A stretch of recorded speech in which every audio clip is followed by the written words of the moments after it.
We go to Amy Bekier. She's the FSHD board member, San Diego chapter director, patient advocate. We know her very well. She had the launch of the San Diego chapter walk and roll. That was the kind of the guinea pig, so to speak, of that walk and roll virtual style that we went to.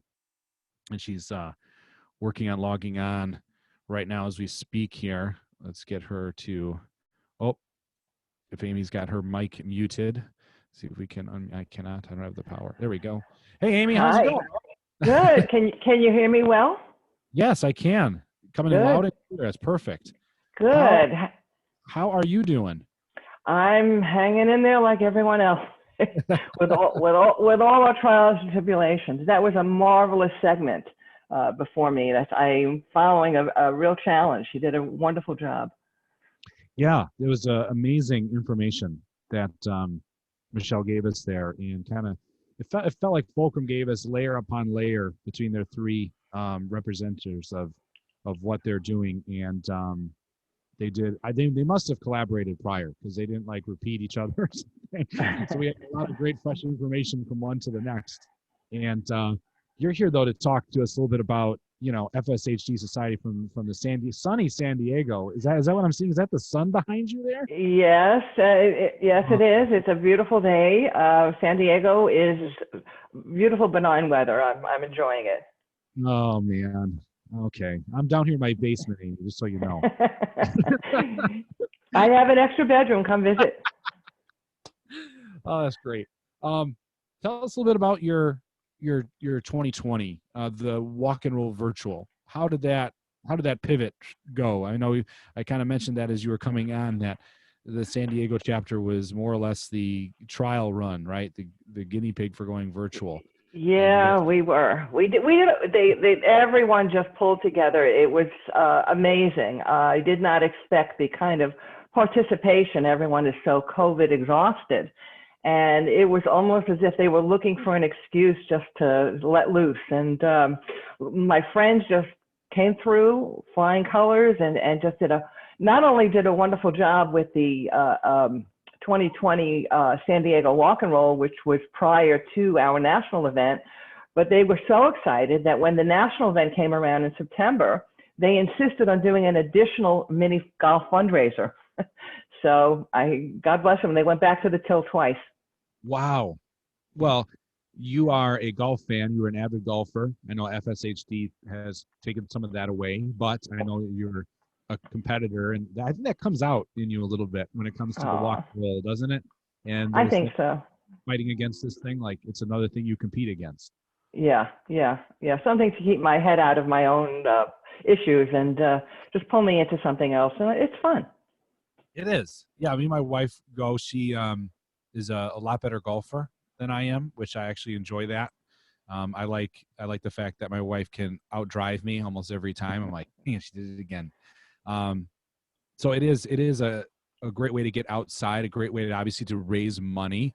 That's so cool that they added on a golf event too on top of it all. That's awesome. It was. Yeah, my golf is, I no longer can golf, but as my disability got worse, I continued to golf and use modified golf. And if I went in the sand trap, I could hit out, but I couldn't get out. So we used what I called my hand club, and we dropped the ball behind the sand trap, and then I would pitch on. And slowly but surely, I couldn't do the lies and the angles and the downhills and uphills. So I would wind up teeing up in the middle of the fairway. And then eventually I finally gave up the game. Unfortunately, I had to put my clubs down, but I stuck it out as long as I could.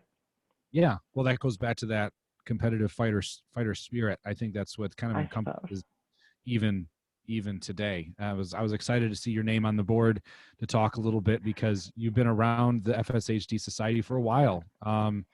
You've been a part of a lot of changes. Can you kind of give us maybe that timeline from your viewpoint of when it started for you to where we are? Oh, wow. It's, I've been around the block once or twice, to say the least. Yeah, in the beginning, as is the proverbial saying, actually I joined in somewhere around 2001, 2002, but the FSA Society was founded by a mother and son in 1991, Dan and Carol Perez and Dr. Jacobson, among a few others. And they began this over a kitchen table to resolve the unanswered need of even defining what FSHD is, let alone looking for a treatment. And there was no place at that time to turn for help.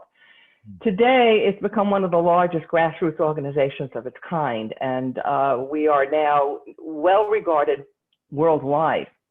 In something like 1993, we didn't even have a scientific advisory board to review grants, and that's when that had begun through the auspices of Dan and Carol Perez, who need to be credited because we're standing on their shoulders.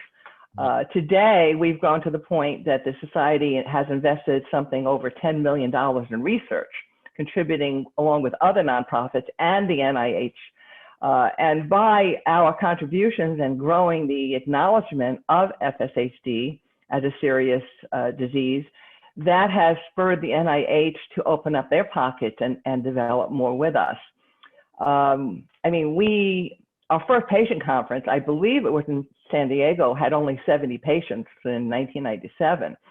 And then Dan Perez was responsible for testifying before the U.S. House of Representatives and solely the impetus for creating the MD Care Act, which had led to the first Wellstone Centers for FSH research.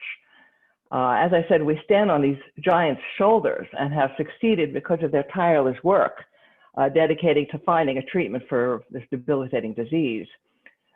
2 years ago, we launched a national chapter program. Before that, there was no chapters. I was running a renegade program here in San Diego, but there was nothing else at the time. And in 2 short, difficult years, we've grown to, I believe, over 28 or 30 chapters. We have created the Voice of the Patient Forum, which was so successful this year in spite of the COVID, forcing it to go virtual. And it was so professionally done and successful that the FDA called it the gold standard for patient advocacy. I believe you can go on YouTube and do searching on the FSHsociety.org website to read the report, which was fascinating because it quotes us patients in real time and our experiences with FSHD. We've created or facilitated an international research conference, and the emphasis on that is international research, to work with other organizations and scientists around the world. This is something that was unheard of before the FSHD Society. Now we're under the stewardship of Mark Stone, who has done a marvelous job with our current goals to facilitate new clinical readiness structure to accelerate research, speed development, and improve patient care. Tim, there's one last thing that I think I'd like to add that would be remiss if I would tell you what has not changed at the FSH Society. Yes. What has remained constant throughout is the caring and dedication for our patients and families. Di mentioned the tenacity and the persistence and the determination. I'm on the board of the FSH Society, so full disclosure there, as well as the chapter chair here in San Diego. And I must tell you that we take our responsibility quite seriously and the stewardship for finding a treatment or cure. Many of us on the board and our loved ones are patients. So this is not something that's a remote situation. And our goal is to never stop until we find that cure. Yeah, and that goes back to my original thought, Amy, is that is a competitive spirit. I mean, we talked in the beginning with Mark in the morning, and I'm like, Coach, this is like fourth quarter. This is when we got to do it. This is when we got to push now at the end of this 2020 quarter. And people such as yourself that are leading that way. You talk about the shoulders we're standing on. You got a shoulder in there too, and that's kind of where the walk and roll became successful, because you said, what, why don't we give it a whirl here in San Diego? And good thing we did. Right, we had some hiccups in the process, but still successful nonetheless, and that just made the road easier. You paved the road. And I think if you look back, you'd probably see, I paved quite a few roads here, and you have, and you continue to do so. Well, thank you. I do hope so. It's my way of coping. You know, we talk about many things. We talk about competitiveness. We talk about prevailing and tenacity.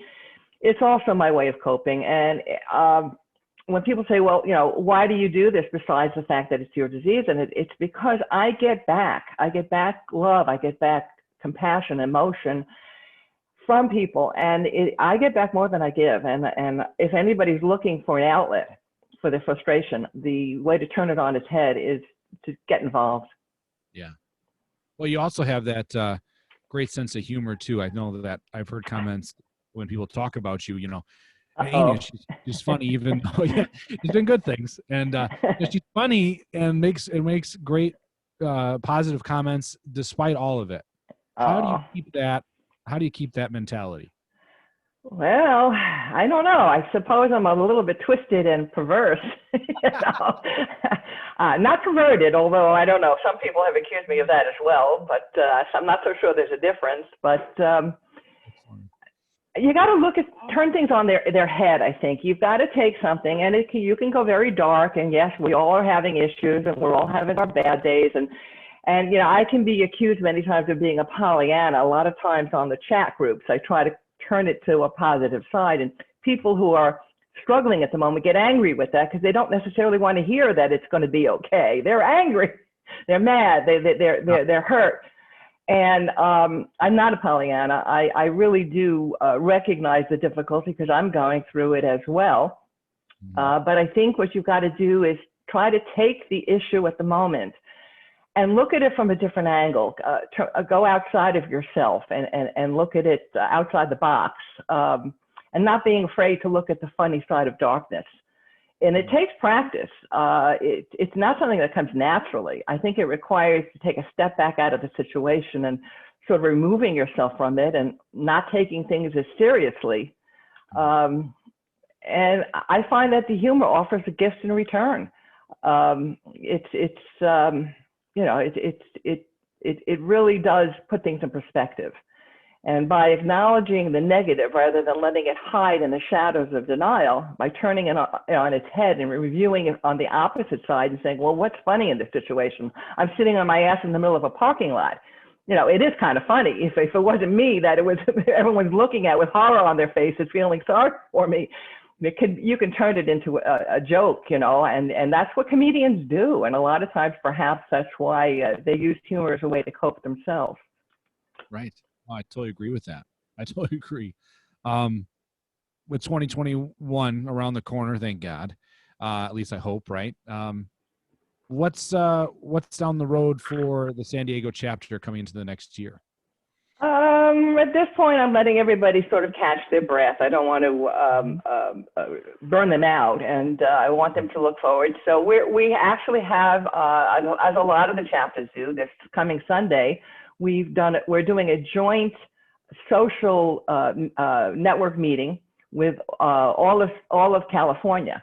Sue Drescher and Carol Chandler and the Bay and up in Seattle area, and as well as LA and the San Diego chapters. We're going to be doing a conglomerate little social party this Sunday at 4.